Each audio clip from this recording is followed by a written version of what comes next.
Hello everyone. RN AIIMS nursing hub YouTube ಚಾನಲ್ಗೆ ತಮ್ಮೆಲ್ಲರಿಗೂ ಸ್ವಾಗತ. ನನ್ನ ಹೆಸರು Rakesh Kumar N. At present ನಾನು ಏಮ್ಸ್ ಹಾಸ್ಪಿಟಲ್ನಲ್ಲಿ ವರ್ಕ್ ಮಾಡ್ತಾ ಇದ್ದೀನಿ. ಇವತ್ತಿನ ವೀಡಿಯೋದಲ್ಲಿ ನಾನು ನಾರ್ಸೆಟ್ ಎಕ್ಸಾಮ್ ಬಗ್ಗೆ ಸಂಪೂರ್ಣವಾಗಿ ತಿಳಿಸ್ಕೊಡ್ತೇನೆ. ವಿಡಿಯೋನ ಸ್ಕಿಪ್ ಮಾಡದೆ ಕೊನೆವರೆಗೂ ನೋಡಿ ಹಾಗೂ ಈ ಚಾನಲ್ನ ಸಬ್ಸ್ಕ್ರೈಬ್ ಮಾಡಿ. ಬನ್ನಿ ವಿಡಿಯೋನ ಸ್ಟಾರ್ಟ್ ಮಾಡೋಣ.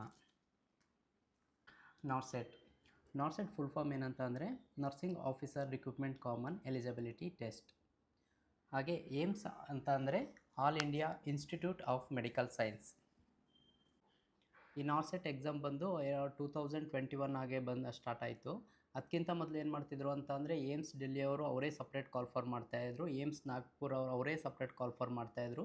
ಹೀಗೆ ಪ್ರತಿ ಏಮ್ಸಿದೆ ಸಪ್ರೇಟ್ ಇತ್ತು. ಬಟ್ ಈ ನಾರ್ಸೆಟಲ್ಲಿ ಏನಾಗ್ತದೆ ಅಂತ ಅಂದರೆ ಟೋಟಲ್ ಏಮ್ಸ್ ಹಾಸ್ಪಿಟಲ್ ಇದೆ, ಅರೌಂಡ್ 19 to 20 ಹಾಸ್ಪಿಟಲ್ ಇದೆ. ಈ ಎಲ್ಲ ಹಾಸ್ಪಿಟಲ್ದು ಸೇರಿ ಒಂದೇ ಎಕ್ಸಾಮ್ ಮಾಡ್ತಾರೆ. ಇದ್ರ ಜೊತೆಗೆ ಬರೀ ಏಮ್ಸ್ ಮಾತ್ರ ಅಲ್ಲದೆ ಅದರ್ ಹಾಸ್ಪಿಟಲ್ಗೂ ಕೂಡ ಏಮ್ಸ್ನ ಕಂಡಕ್ಟ್ ಮಾಡ್ತಾರೆ. ಏಮ್ಸ್ ಆಸ್ಪತ್ರೆ ಅಲ್ಲದೆ ಬೇರೆ ಯಾವ್ಯಾವುದಿದೆ ಅಂತ ಅಂದರೆ ಲಾಸ್ಟ್ ಟೈಮು ESIC ಕೂಡ ಏಮ್ಸ್ ಅಂಡರಲ್ಲಿ ಕಾಲ್ಫರ್ ಮಾಡಿದರು. ಅದ್ರ ಜೊತೆ ಜಿಪ್ಮರ್ ಬಂದು ಪಾಂಡಿಚೇರಿಯಲ್ಲಿದೆ, ಅವರು ಕೂಡ ಏಮ್ಸ್ ಅಂಡರ್ ಕಾಲ್ಫರ್ ಮಾಡಿದರು. ಸಫ್ದರ್ಜಂಗ್ ಹಾಸ್ಪಿಟಲ್ಲು ಇದು ಬಂದು ಡೆಲ್ಲಿಯಲ್ಲಿದೆ, ಇದು ಕೂಡ ಏಮ್ಸ್ ಅಂಡರ್ ಕಾಲ್ಫರ್ ಮಾಡ್ತಾರೆ. ಸೆಂಟ್ರಲ್ ಇನ್ಸ್ಟಿಟ್ಯೂಟ್ ಆಫ್ ಸೈಕಿಯಾಟ್ರಿ ಇದು ರಾಂಚಿಯಲ್ಲಿದೆ, ಇದನ್ನು ಕೂಡ ನಾರ್ಸೆಟಲ್ಲಿ ಕಾಲ್ಫರ್ ಮಾಡ್ತಾರೆ. NITRD ಹಾಸ್ಪಿಟಲ್ ಇದು national institute of tuberculosis and respiratory disease, ಇದು ಆಸ್ಪತ್ರೆ ನ್ಯೂ ಡೆಲ್ಲಿಯಲ್ಲಿದೆ. RIMS regional institute of medical science ಇದು ಇಂಪಾಲ್ ಮಣಿಪುರ್ನಲ್ಲಿದೆ. All India institute of physical medicine and rehabilitation ಇದು ಮುಂಬೈಯಲ್ಲಿದೆ. ಹಾಗೆ ಹಲವಾರು ಹಾಸ್ಪಿಟಲ್ಸ್ ಏನಿದೆ ಇದೆಲ್ಲ ನಮ್ಮ ನಾರ್ಸೆಟ್ ಅಂಡರಲ್ಲಿ ಇದನ್ನ ಕಾಲ್ಫರ್ ಮಾಡ್ತಾರೆ. ಸೊ ನಾರ್ಸೆಟ್ ಅಂತಂದರೆ ಬರೀ ಏಮ್ಸ್ ಮಾತ್ರನೇ ಅಲ್ಲ, ಅದರ್ ಎಕ್ಸಾಮ್ಸ್ ಕೂಡ ಕಂಡಕ್ಟ್ ಮಾಡ್ತಾರೆ. ಎಲಿಜಿಬಿಲಿಟಿ ಕ್ರೈಟೀರಿಯಾ ಫಾರ್ ನಾರ್ಸೆಟ್ ಎಕ್ಸಾಮ್ ಬರೀಲಿಕ್ಕೆ ನಮ್ಗೆ ಏನು ಎಲಿಜಿಬಲ್ ಇರಬೇಕು ಅಂತಂದರೆ ಒಂದು BSc ನರ್ಸಿಂಗ್ ಆಗಿರಬೇಕು ಅಥವಾ ಪೋಸ್ಟ್ BSc ಆಗಿರಬೇಕು. BSc ಅಥವಾ ಪೋಸ್ಟ್ BSc ಆದವ್ರಿಗೆ ಯಾವುದೇ ರೀತಿಯ ಎಕ್ಸ್ಪೀರಿಯನ್ಸ್ ಸರ್ಟಿಫಿಕೇಟ್ ಬೇಡ. Diploma in general nursing midwifery GNM ಮಾಡಿದವ್ರಿಗೆ 2 year experience ಇರಬೇಕು. ಅದು ಮಿನಿಮಮ್ 50 bedded ಹಾಸ್ಪಿಟಲ್ ಆಗಿರಬೇಕು. ಏಮ್ಸ್ ಹಾಸ್ಪಿಟಲ್ಗೆ ಏಜ್ ಲಿಮಿಟ್ನ ನೋಡೋದಾದರೆ ಏಜ್ ಬಂದು 18ರಿಂದ 30 ವರ್ಷದ ಒಳಗಡೆ ಇರಬೇಕು. ಬೇರೆ ಹಾಸ್ಪಿಟಲ್ನವರು ಕೂಡ ನಾರ್ಸೆಟ್ ಎಕ್ಸಾಮ್ ಅಂಡರಲ್ಲಿ ಅವ್ರು ರಿಕ್ರೂಟ್ಮೆಂಟ್ ಮಾಡ್ಕೊಳ್ಳುವಾಗ ಅವ್ರದ್ದು ಏಜ್ ಡಿಫ್ರೆನ್ಸ್ ಇರುತ್ತೆ. ಅದರಲ್ಲಿ ನಾವು ಏಜ್ ರಿಲ್ಯಾಕ್ಸೇಷನ್ನ ನೋಡೋದಾದರೆ SC STಗೆ 5 year ರಿಲ್ಯಾಕ್ಸೇಷನ್ ಇರುತ್ತೆ. ಅಂದರೆ ಏನು 30 years ಇದೆ plus 5 year, so total 35 year ಗಂಟ SC ST ಅವರು ಎಕ್ಸಾಮ್ನ ಬರೀಬೋದು. OBC ಅವ್ರಿಗೆ 3 year ರಿಲ್ಯಾಕ್ಸೇಷನ್ ಇರ್ತದೆ. ಸೊ ಅದರಿಂದ ಅವರು 30 + 3 33 years ತನಕ ಬರೀಬೋದು. PWBD ಅವ್ರಿಗೆ 10 year ರಿಲ್ಯಾಕ್ಸೇಷನ್ ಇರ್ತದೆ. ಹಾಗೆ ಏನು ಗೌರ್ಮೆಂಟಲ್ಲಿ ವರ್ಕ್ ಮಾಡ್ತಾ ಇದ್ದಾರೆ ಅವ್ರಿಗೆ 3 years ಅಥವಾ 5 year ಈ ಥರ ಎಕ್ಸ್ಪೀರಿಯೆನ್ಸ್ ಆದಮೇಲೆ ಅವ್ರಿಗೂ ಕೂಡ ಏಜ್ ರಿಲ್ಯಾಕ್ಸೇಷನ್ ಇರ್ತದೆ. Application fees general or OBC ಕ್ಯಾಂಡಿಡೇಟ್ಗೆ ಬಂದು 3000 ಇರುತ್ತೆ. ಅದೇ SC ST ಕ್ಯಾಂಡಿಡೇಟ್ಸಿಗೆ ಬಂದು 2400 ರೂಪೀಸ್ ಇರುತ್ತೆ. ನೀವೇನು SC ST ಕ್ಯಾಂಡಿಡೇಟ್ಸು ನೀವು 2400 ಅಮೌಂಟ್ನ ಪೇ ಮಾಡಿರ್ತೀರ, ನೀವು ಒನ್ಸ್ ಪ್ರಿಲಿಮ್ಸ್ ಎಕ್ಸಾಮ್ನ ನೀವು ಅಟೆಂಡ್ ಮಾಡ್ತು ಅಂತ ಅಂದರೆ ನಿಮ್ಮ ಏನು ಎಕ್ಸಾಮ್ದು ಅಮೌಂಟ್ ಇದೆ 2400 ಇದು ನಿಮ್ಮ ಅಕೌಂಟಿಗೆ ರೀಫಂಡ್ ಆಗುತ್ತೆ. ಎಕ್ಸಾಮ್ ಫೀಸು ತುಂಬ ಜಾಸ್ತಿನೇ ಆಯಿತು, ಬಟ್ ಆದರೂ ಕೂಡ ಏಮ್ಸ್ದು ಎಕ್ಸಾಮ್ ತುಂಬ ಚೆನ್ನಾಗೇ ಮಾಡ್ತಾರೆ. ಎಕ್ಸಾಮ್ ಫೀಸು ಜಾಸ್ತಿ ಇದೆ ಅಂತೇಳಿ ನಾವು ಸೌತ್ ಅವರು ಅಪ್ಲಿಕೇಶನ್ ಹಾಕೋದು ಕಡಿಮೆ ಮಾಡ್ತೀವಿ, ಬಟ್ ಆದರೂ ನಾರ್ತ್ ಸೈಡಲ್ಲಿ ನಾವು ಕಂಪೇರ್ ಮಾಡ್ತು ಅಂತಂದರೆ ತುಂಬಾ ಅಪ್ಲಿಕೇಶನ್ ಹಾಕ್ತಾರೆ. ಏನಂತ ಅಂದರೆ ಈಗ 1500 ಪೋಸ್ಟ್ ಇತ್ತು ಅಂತಂದರೂ ಕೂಡ 70,000 to 90,000 ಗಂಟ ಅಪ್ಲಿಕೇಶನ್ನ ಅಪ್ಲೈ ಮಾಡ್ತಾರೆ. ಏಮ್ಸ್ ಹಾಸ್ಪಿಟಲಲ್ಲಿ ಏನಿದೆ ಅಂತಂದರೆ 80-20 ರೇಷಿಯೋ ಇದೆ. ಈ 80-20 ರೇಷಿಯೋ ಅಂತ ಅಂದರೆ gender based reservation policy. 80% of position for female ಕ್ಯಾಂಡಿಡೇಟ್ಸ್ಗೆ ಇರ್ತದೆ, ಇನ್ನು 20% ಆಫ್ ಮೇಲ್ ಕ್ಯಾಂಡಿಡೇಟ್ಸ್ಗೆ ಇರುತ್ತೆ. 80-20 ರೇಷಿಯೋಗೆ ಎಕ್ಸಾಂಪಲ್ ಅಂತ ಅಂದರೆ ಈಗ 1000 ಸೀಟ್ ಕಾಲ್ಫರ್ ಮಾಡ್ತಾರೆ ಅಂತ ಅಂದರೆ 800 ಸೀಟ್ ಬಂದು ಬರೀ ಹುಡುಗಿಯರಿಗೆ ಇರ್ತದೆ, ಇನ್ನು ಜಸ್ಟ್ 200 ಸೀಟ್ ಮಾತ್ರ ಹುಡುಗರಿಗೆ ಇರ್ತದೆ. ಇದರಿಂದ ಏನಂತಂದರೆ ಹುಡುಗಿರಿಗೆ ಇದು ತುಂಬ ಪ್ಲಸ್ ಪಾಯಿಂಟ್ ಇದೆ, ಬಟ್ ಹುಡುಗರಿಗೆ ಇದು ತುಂಬ ಮೈನಸ್ ಅಂದರೆ ತುಂಬ ಮೈನಸ್ ಪಾಯಿಂಟ್ ಆಯ್ತು ಇದು. ಅದರಿಂದಾಗಿ ಹುಡುಗರು ಒಳ್ಳೆ ರ್ಯಾಂಕ್ ತೊಗೋಬೇಕು, ಅದರಿಂದ ಚೆನ್ನಾಗಿ ಓದಿ. ನಾವು ಎಕ್ಸಾಮ್ಸ್ನ ನೋಡೋದಾದರೆ ನಾರ್ಸೆಟ್ ಎಕ್ಸಾಮ್ ಬಂದು ಆನ್ಲೈನ್ ಇರುತ್ತೆ, ಕಂಪ್ಯೂಟರ್ ಬೇಸ್ಡ್ ಟೆಸ್ಟ್ ಇರ್ತದೆ. ಈ ಎಕ್ಸಾಮ್ಸ್ನ 2 ಥರ ಡಿವೈಡ್ ಮಾಡ್ತಾರೆ, ಒಂದು ಪ್ರಿಲಿಮ್ಸ್ ಮತ್ತು ಇನ್ನೊಂದು ಮೇನ್ಸ್ ಅಂತೇಳಿ. ಪ್ರಿಲಿಮ್ಸಲ್ಲಿ ಸ್ಟೇಜ್ 1 ಅಂತೇಳಿ ಕೂಡ ಕರಿತೀವಿ, ಮತ್ತು ಮೇನ್ಸ್ ಇರುತ್ತೆ, ಮೇನ್ಸ್ನ ಸ್ಟೇಜ್ 2 ಅಂತೇಳಿ ಕಂಡಕ್ಟ್ ಮಾಡ್ತಾರೆ. ನಾರ್ಸೆಟ್ ಎಕ್ಸಾಮ್ ಬಂದು ಪ್ರತಿ ವರ್ಷ 2 ಟೈಮ್ಸ್ ಕಾಲ್ಫರ್ ಮಾಡ್ತಾರೆ. ಒಂದು ಏಪ್ರಿಲ್ ಮತ್ತು ಇನ್ನೊಂದು ಸೆಪ್ಟೆಂಬರಲ್ಲಿ. ಅರೌಂಡ್ ಎವ್ರಿ 6 ಮಂತ್ಗೆ ಅದು ಎಕ್ಸಾಮು ರಿಪೀಟ್ ಆಗ್ತಾನೆ ಇರುತ್ತೆ. ಪ್ರಿಲಿಮ್ಸ್ ಮತ್ತು ಮೇನ್ಸ್ನ ಡೀಟೇಲ್ ಆಗಿ ನೋಡೋಣ ಬನ್ನಿ. ಪ್ರಿಲಿಮ್ಸ್ ಅಥವಾ ಸ್ಟೇಜ್ 1 ಇದರಲ್ಲಿ ಟೋಟಲ್ 100 ಕ್ವಶನ್ ಇರುತ್ತೆ. 100 ಕ್ವಶನ್ಗೆ 100 ಮಾರ್ಕ್ಸ್ ಇರ್ತದೆ. 80 ಕ್ವಶನ್ ನರ್ಸಿಂಗ್ ರಿಲೇಟೆಡ್ ಕೇಳ್ತಾರೆ. ಇನ್ನು 20 ಕ್ವಶನ್ ಬಂದು ಜನರಲ್ ನಾಲೆಡ್ಜು, ಆ್ಯಪ್ಟಿಟ್ಯೂಡು ಈ ಥರ ಕೇಳ್ತಾರೆ. ಮತ್ತು ನೆಗೆಟಿವ್ ಬಂದು ಪ್ರಿಲಿಮ್ಸ್ ಮತ್ತು ಮೇನ್ಸಲ್ಲಿ ಎರಡರಲ್ಲೂ ಕೂಡ 1/3 ಇರ್ತದೆ. ಅಂತ ಅಂದರೆ ನೆಗೆಟಿವ್ ಮಾರ್ಕ್ಸ್ ಬಗ್ಗೆ ನಾನು ಮುಂದೆ ತಿಳಿಸ್ಕೊಡ್ತೀನಿ. ಮತ್ತು ಇದು ಪ್ರಿಲಿಮ್ಸ್ ಟು ಎಕ್ಸಾಮ್ ಬಂದು ಡ್ಯೂರೇಷನು 90 ಮಿನಿಟ್ಸ್ ಇರುತ್ತೆ. ಅಂದರೆ 1.5 hour ಎಕ್ಸಾಮ್ಸ್ ಇರುತ್ತೆ. ಪ್ರಿಲಿಮ್ಸಲ್ಲಿ 5 ಸೆಕ್ಷನ್ ಇರುತ್ತೆ. ಈಚ್ ಸೆಕ್ಷನ್ನು 18 ಮಿನಿಟ್ಸ್ ಇರುತ್ತೆ ಮತ್ತು 20 ಕ್ವಶನ್ನು. ಇಲ್ಲಿ ನೋಡ್ಬೋದು section 1, section 2, section 3, section 4, section 5 ಈ ಥರ ಹೇಳಿ ಡಿವೈಡ್ ಮಾಡ್ತಾರೆ. ಎಲ್ಲ ಸೆಕ್ಷನಲ್ಲೂ 18 ಮಿನಿಟ್ಸ್ ನಮಗೆ ಟೈಮ್ ಇರುತ್ತೆ ಮತ್ತು 20 ಕ್ವಶನ್ಸ್ ಬರ್ತದೆ. ಸೊ 4 ಸೆಕ್ಷನಲ್ಲಿ ನಮಗೆ ನರ್ಸಿಂಗ್ ರಿಲೇಟೆಡ್ ಕ್ವಶನ್ಸ್ ಕೇಳ್ತಾರೆ. ಏನಿದು ಲಾಸ್ಟ್ ಸೆಕ್ಷನ್ ಇದೆ, ಈ ಸೆಕ್ಷನಲ್ಲಿ ಜನರಲ್ ನಾಲೆಡ್ಜ್ ರಿಲೇಟೆಡ್ ಕ್ವಶನ್ಸ್ನ ಕೇಳ್ತಾರೆ.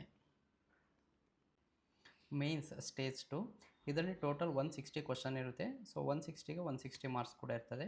ಇದರಲ್ಲಿ ಏನಂತಂದರೆ 160 ಫುಲ್ಲು ಕ್ವಶನ್ಸ್ ಬಂದು ನರ್ಸಿಂಗ್ ರಿಲೇಟೆಡ್ ಮಾತ್ರ ಇರ್ತದೆ.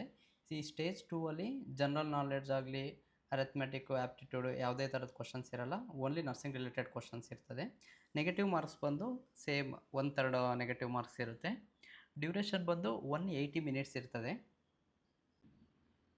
ಮೇನ್ಸಲ್ಲಿ ಟೋಟಲ್ 4 ಸೆಕ್ಷನ್ ಇರ್ತದೆ. ಈಚ್ ಸೆಕ್ಷನ್ನು 45 ಮಿನಿಟ್ಸ್ ಇರುತ್ತೆ ಮತ್ತು 40 ಕ್ವಶನ್ಸ್ ಇರ್ತದೆ.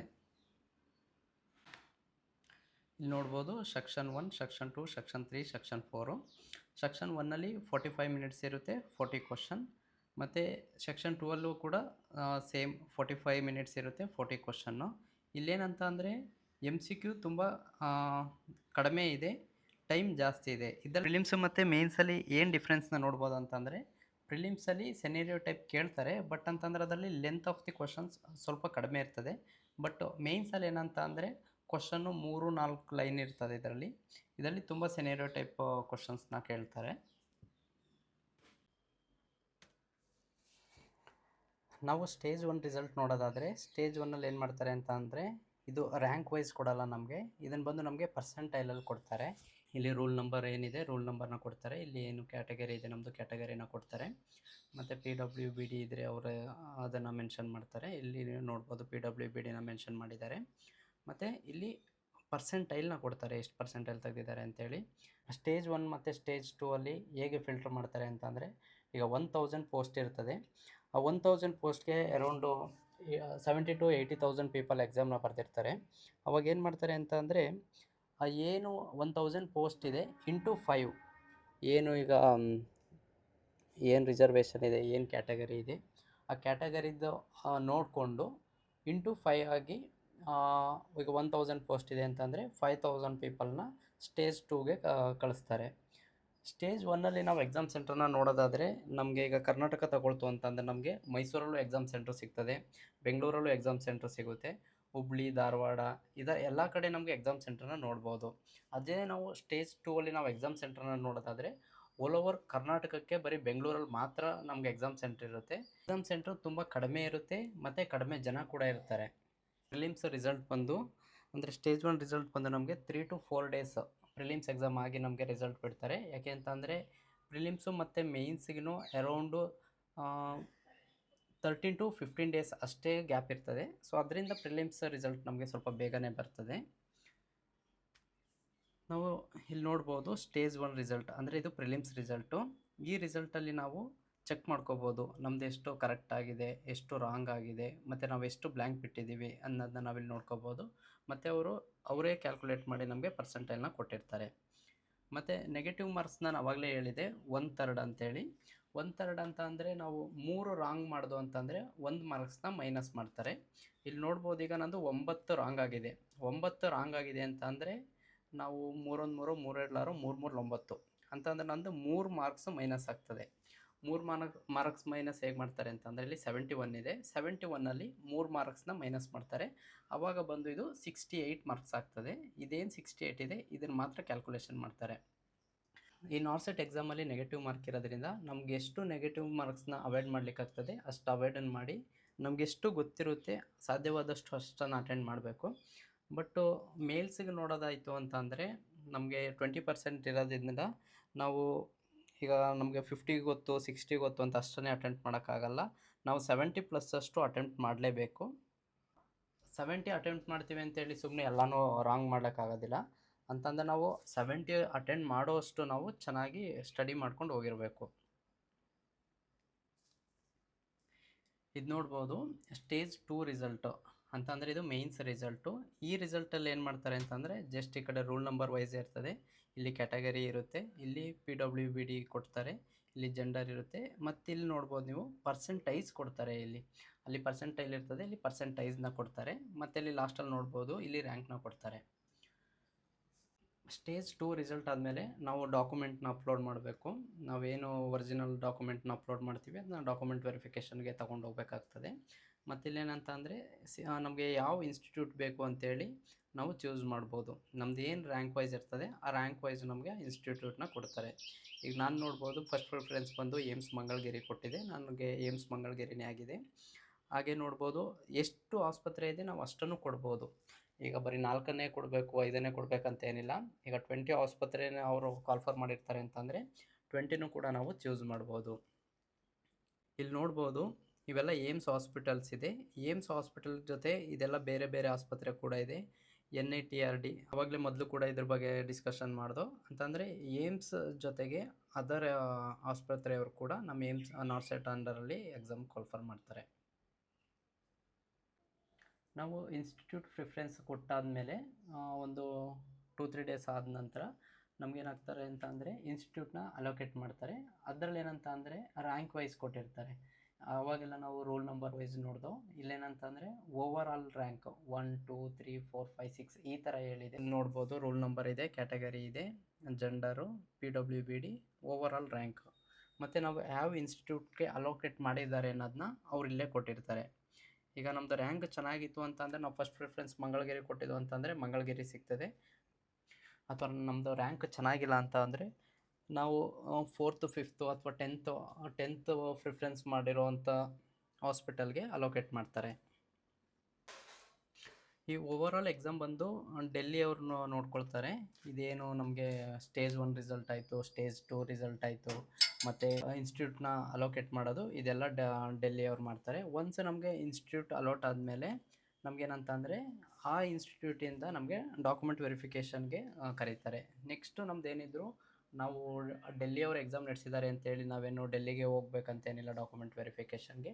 ನಮಗೆ ಯಾವ ಇನ್ಸ್ಟಿಟ್ಯೂಟ್ಸ್ ನಮಗೆ ಸೆಲೆಕ್ಷನ್ ಆಗಿರ್ತೀವಿ ನಾವು ಆ ಇನ್ಸ್ಟಿಟ್ಯೂಟಲ್ಲಿ ಕೊಟ್ಟಿರೋಂಥ ಡೇಟ್ಗೆ ನಾವು ಅಲ್ಲೋಗಿ ಡಾಕ್ಯುಮೆಂಟ್ ವೆರಿಫಿಕೇಷನ್ನ ಮಾಡಬೇಕಾಗ್ತದೆ. ಇದು ನೋಡ್ಬೋದು, ಇದು ಏಮ್ಸ್ ಮಂಗಳಗಿರಿಯಿಂದ ನಮಗೆ ಮೇಲ್ ಮಾಡಿದ್ದಾರೆ ಫಿಸಿಕಲ್ ಡಾಕ್ಯುಮೆಂಟ್ ವೆರಿಫಿಕೇಷನ್ಗೆ. ಅದರಲ್ಲಿ ಅವ್ರು ಕೊಟ್ಟಿರ್ತಾರೆ. ನಾವು ಅಲ್ಲಿ ಈಗ 120 ಅಥವಾ 200 ಪೀಪಲ್ ಇತ್ತು ಅಂತಂದರೆ ಇಷ್ಟರಿಂದ ಇಷ್ಟು ರೋಲ್ ನಂಬರ್ನವರು ಇಂಥ ದಿನ ಬನ್ನಿ ಅಂತೇಳಿ ಟೈಮಿಂಗ್ಸ್ನ ಕೂಡ ಅವರೇ ಕೊಟ್ಟಿರ್ತಾರೆ. ನಾವು ಆ ದಿನ ಹೋಗಿ ಡಾಕ್ಯುಮೆಂಟ್ ವೆರಿಫಿಕೇಷನ್ನ ಮಾಡಬೇಕು. ಈ ಡಾಕ್ಯುಮೆಂಟ್ ವೆರಿಫಿಕೇಷನ್ ಆದ ನಂತರ ನಮಗೊಂದು 5 to 10 ಡೇಸ್ ಅಥವಾ 5 to 10 ಡೇಸ್ ಆದರೂ ಆಗ್ಬೋದು, 1 ಮಂತ್ ಆದರೂ ಆಗ್ಬೋದು. ಅದು ಡಿಪೆಂಡ್ ಅಪಾನ್ ಇನ್ಸ್ಟಿಟ್ಯೂಟ್. ಯಾಕೆಂತಂದರೆ ಮಂಗಳಗಿರಿಯವರು ಒಂದು 10 ಡೇಸಲ್ಲೇ ಬೇಕಾದ್ರೆ ನಮ್ಗೆ ಅಪಾಯಿಂಟ್ಮೆಂಟ್ ಆರ್ಡರ್ನ ಕೊಡ್ಬೋದು. ಅಥವಾ ಏಮ್ಸ್ ಡೆಲ್ಲಿಯವರು 1 ಮಂತ್ ಅಥವಾ 2 ಮಂತ್ ಕೂಡ ವೇಟ್ ಮಾಡಿಸ್ಬೋದು. ಅದು ಆ ಇನ್ಸ್ಟಿಟ್ಯೂಟ್ಗೆ ರಿಲೇಟೆಡ್ ಅದು. ಯಾಕೆಂತಂದರೆ ಏಮ್ಸ್ ಬಂದು ಎಲ್ಲ ಆಟೋನಮಸ್ ಇನ್ಸ್ಟಿಟ್ಯೂಟ್ ಇದ್ದಾವೆ, ಅದರಿಂದ.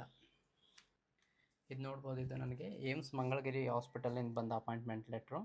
ಯಾಕೆಂತಂದರೆ ಮೊದಲೆಲ್ಲ ಪೋಸ್ಟಲ್ಲಿ ನಮಗೆ ಅಪಾಯಿಂಟ್ಮೆಂಟ್ ಆರ್ಡರ್ ಬರ್ತಿತ್ತು. ಇವಾಗ ಆ ಥರ ಅಪಾಯಿಂಟ್ಮೆಂಟ್ ಆರ್ಡರ್ ಎಲ್ಲ ಪೋಸ್ಟಲ್ಲೆಲ್ಲ ಬರೋದಿಲ್ಲ.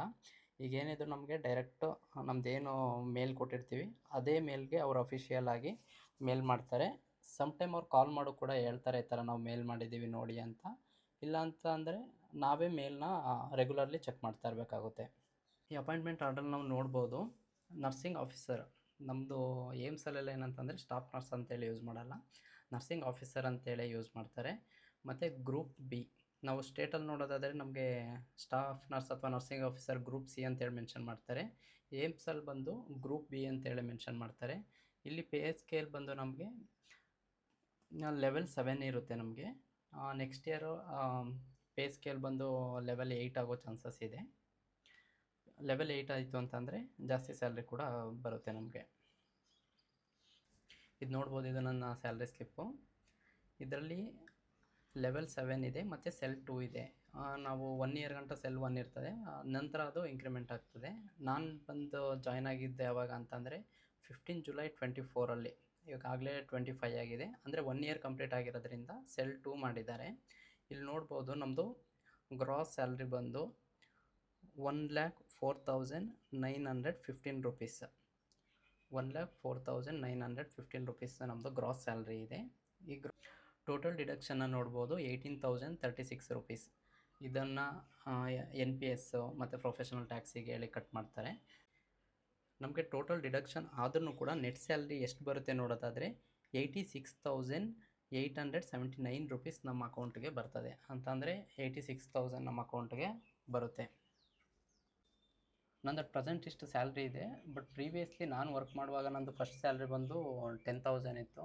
ನಂದು ಡಿಸ್ಟ್ರಿಕ್ಟ್ ಹಾಸ್ಪಿಟಲ್ ವೆನ್ಲಾಕಲ್ಲಿ ನಾನು ವರ್ಕ್ ಮಾಡ್ತಾಯಿದ್ದೆ. ಅವಾಗ ಅರೌಂಡು 1 to 1.5 ಇಯರ್ ನಾನು ವರ್ಕ್ ಮಾಡಿದ್ದೀನಿ. ನನ್ನ ಮಂತ್ಲಿ ಸ್ಯಾಲ್ರಿ ಬಂದು 10,000 ಇತ್ತು ಆವಾಗ ಅಷ್ಟೇ. ಮತ್ತು ನಂತರ ನಾನು CHO ಆಗಿ ವರ್ಕ್ ಮಾಡುವಾಗ ನಂದು ಅರೌಂಡು 30,000 ಸ್ಯಾಲ್ರಿ. ಅಂತ ಅಂದರೆ ಸ್ಯಾಲ್ರಿ ಬಂದು 22,000 ಇತ್ತು. ನಮ್ಗೆ ಇನ್ಸೆಂಟಿವ್ ಬಂದು 8,000. ನಮಗೆಲ್ಲ ಕೈಗೆ ಸಿಗ್ತಿದ್ದು ಅಂತಂದರೆ ಒಂದು 28,000 ಹಾಗೆ ಸಿಗ್ತಾಯಿತ್ತು. ಮತ್ತು ನಮ್ಗೆ ಅವಾಗೆಲ್ಲ ಏನಂತಂದರೆ ಸ್ಯಾಲ್ರಿ ಬರೋದು ನಮಗೆ ತುಂಬ ಟೈಮ್ ಕೂಡ ಆಗ್ತಾಯಿತ್ತು. ಲೈಕ್ 2-3 ಮಂತ್ ವೇಟ್ ಮಾಡಬೇಕಿತ್ತು. ಸಮ್ಟೈಮ್ 5 to 6 ಮಂತ್ ಕೂಡ ವೇಟ್ ಮಾಡಬೇಕಾಗುತ್ತೆ. ಬಟ್ ಏಮ್ಸಲ್ಲಿ ಏನಂತಂದ್ರೆ ನಮಗೆ ಎವ್ರಿ ಮಂತ್ ಸ್ಯಾಲ್ರಿ ಆಗಿರುತ್ತೆ. 31/5/25 ಅಂತಂದರೆ ನಮ್ಮದು ಏನು 5ನೇ ತಿಂಗಳಿದೆ, 5ನೇ ತಿಂಗಳಲ್ಲಿ ಮಂತ್ ಎಂಡಿಗೆ ನಮಗೆ ಅಕೌಂಟ್ಗೆ ಸ್ಯಾಲ್ರಿ ಬಂದಿದೆ. ಇಲ್ಲಿ ನೋಡ್ಬೋದು 6ನೇ ತಿಂಗಳು 30ನೇ ತಾರೀಕು ಅಂದರೆ ಮಂತ್ ಎಂಡ್ಗೆ ಇಲ್ಲೂ ಕೂಡ ಸ್ಯಾಲ್ರಿ ಬಂದಿದೆ. ಇದು ಜುಲೈಯಲ್ಲಿ ನೋಡ್ಬೋದು 31st ಕೂಡ ಜುಲೈ ಸ್ಯಾಲ್ರಿ ಬಂದಿದೆ. ಹಾಗೆ ಆಗಸ್ಟಲ್ಲಿ ನೋಡ್ಬೋದು, ಆಗಸ್ಟಲ್ಲಿ ಕೂಡ 30ಗೆ ನಮಗೆ ಸ್ಯಾಲ್ರಿ ಕ್ರೆಡಿಟ್ ಆಗಿದೆ. ಹಾಗೆ ಏಮ್ಸಲ್ಲಿ ಏನಂತಂದರೆ ಪ್ರತಿ ಮಂತು ನಮಗೆ ಸ್ಯಾಲ್ರಿ ಅಕೌಂಟಿಗೆ ಕ್ರೆಡಿಟ್ ಆಗ್ತದೆ. ಈ ವಿಡಿಯೋದಲ್ಲಿ ನಿಮಗೆ ನಾರ್ಸೆಟ್ ಬಗ್ಗೆ ಸಂಪೂರ್ಣ ಮಾಹಿತಿ ಸಿಕ್ಕಿದರೆ ಲೈಕ್ ಮಾಡಿ, ಮತ್ತು ನಿಮ್ಮ ಸ್ನೇಹಿತರಿಗೂ ಕೂಡ ಶೇರ್ ಮಾಡಿ. ಇದೇ ಥರ ನಮ್ಮ ನಾರ್ಸೆಟ್ ಹಾಗೂ ನರ್ಸಿಂಗ್ ಎಕ್ಸಾಮ್ ರಿಲೇಟೆಡ್ ವಿಡಿಯೋಗಳಿಗೋಸ್ಕರ ಈ ಚಾನಲ್ನ ಸಬ್ಸ್ಕ್ರೈಬ್ ಮಾಡಿ. Thank you for watching this video.